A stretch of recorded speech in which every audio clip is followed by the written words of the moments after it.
Ciao imbrutiti, oggi siamo venuti a Verona, sono già iniziati i festeggiamenti perché c'è un evento che abbiamo scoperto che è legato al Vinitaly, si chiama proprio Vinitaly and the City. Praticamente cosa hanno fatto? Hanno diviso la città in 4 zone, c'è Piazza Signori, Cortile Mercato Vecchio, Giardini dell'Arsenale, Piazza San Zeno, dove si divide con vini rossi italiani, champagne, bollicine italiani, e a Piazza San Zeno i vini bianchi rosati italiani. Qui si beve benissimo, si può anche mangiare, ci sono un sacco di attività da fare che adesso vi andrò a mostrare, ci sono i concerti la sera, ma soprattutto c'è questo, il calice messo già pronto fino a lunedì sera 8, qua si festeggia, andiamo a vedere.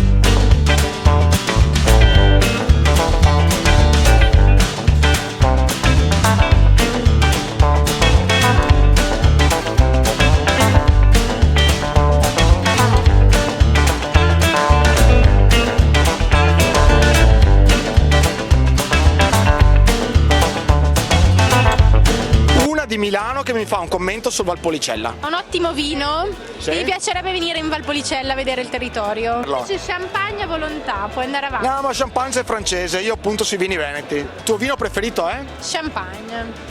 Ok, rifaccio la domanda, il tuo vino preferito è? L'Amarone della Valpolicella. Milanese a fretta, quindi apre la bustina di zucchero ancora prima che arrivi il caffè per non perdere tempo. Noi ce la prendiamo con calma, ma di gusto. Appena arriva il caffè, so de graspa. Fai conto che io sia il tuo fidanzato. Ti porto nella riva, ok? Tutta bella romantica. C'è il sunset, champagnino, tutti così, tutti delicati. E io ti dico, te mostro il molo o te molo il mostro?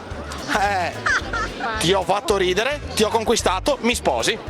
Tecnica veneta. Tac! Sposata alla milanese. Vinitaly in the City non è solo degustazione vino, ma è anche arte, perché Verona è soprattutto arte. Siamo a Palazzo della Ragione. Cosa c'è di più bello che degustare un ottimo vino rosso veneto immerso in questa magia? Ma adesso lo andremo a degustare proprio la sera.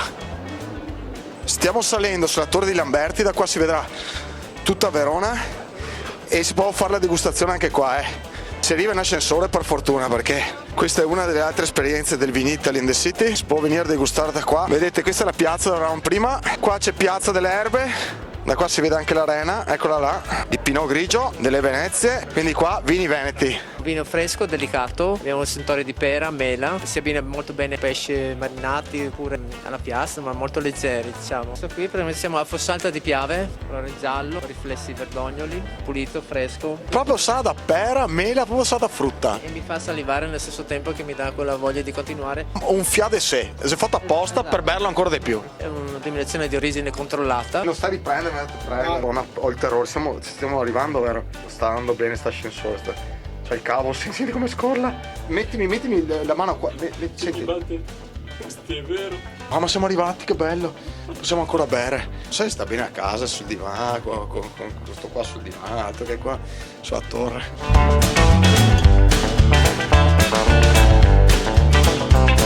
Ci siamo spostati, siamo arrivati al Giardini dell'Arsenale. Questa è la piazza delle bollicine, ma soprattutto la piazza delle attività, perché qua fanno yoga and wine, fanno pilates and wine. Praticamente tutto col vino, qua si beve sempre. Ci sono i DJ set e si beve anche lì, ma soprattutto c'è il rafting and wine, che adesso vi spiego cos'è e andiamo a vederlo. Siamo con Adige Rafting 3 volte al giorno, giusto? Si scende con il gommone per 50 minuti, si arriva all'antica dogana veneziana, all'interno troviamo altro degli stand E si beve ancora. e si beve ancora. Che ci sono i vigili urbani, qua ferma il gommone, fa l'alcol test, chi ha fatto le degustazioni. Siamo arrivati nel cuore proprio del Veneto, la degustazione del prosecco. Questo è un prosecco superiore, un extra dry, 11 gradi alcol. La glera, cioè l'uva con cui si produce il prosecco, le prime barbatelle sono state trovate in zona Conegliano Valdobbiadene, che è proprio un vitigno che è nato lì, per cui produce il meglio di sé in quella zona. Quando hai scritto solo Garda vuol dire che tu stai bevendo uno spumante ottenuto da uva barca bianca. Sono milanese, Sei genovese. Il tuo vino preferito è? qualsiasi, un po' di tutto, però bollicine. In Veneto diciamo tesside bocca buona, che vuol dire 2 robe. Togli tutti i vini ma non togliere il... E non faccio discriminazione. Non discriminiamo il vino. Siamo arrivati all'ultima tappa, qua siamo a Piazza San Zeno, la piazza dove andiamo a assaggiare vini bianchi e rosati. La maschera del carnevale veronese. Papà del Gnocco è quello che apre la sfilata. Una delle maschere più antiche d'Italia, ha 489 anni. Ho trovato 2 milanesi qua. L'Orange Wine, la nuova moda del momento, è un vino facile, un po' per tutti, anche con lo spezzatin de musso. Spezzatin de musso. Ma hai una buona pronuncia veneta, devi un po' migliorarla, eh. Come puoi vedere è molto milanese. Ah, tu oltre ad essere milanese c'hai anche la R. Quindi la gente poi dice, uè figa, hai bevuto l'Orange Wine? Allora sei di Milano. Mica ho detto che bevo l'aranciata, so veneto. E a Milano è figa, fatturato e Orange Wine. Invento se spritz, prosecco e mona. Per chi conosce i vini c'è orange e naturale. Senti che bello, anche di fiori bianchi. Tipo Margherita de Campo. Ancora una volta Verona, centro internazionale dell'eccellenza del vino. Non mancate, coi 2 milanesi io vi saluto. Ciao Tosi. Ciao Butei. Ciao Fioi, cin!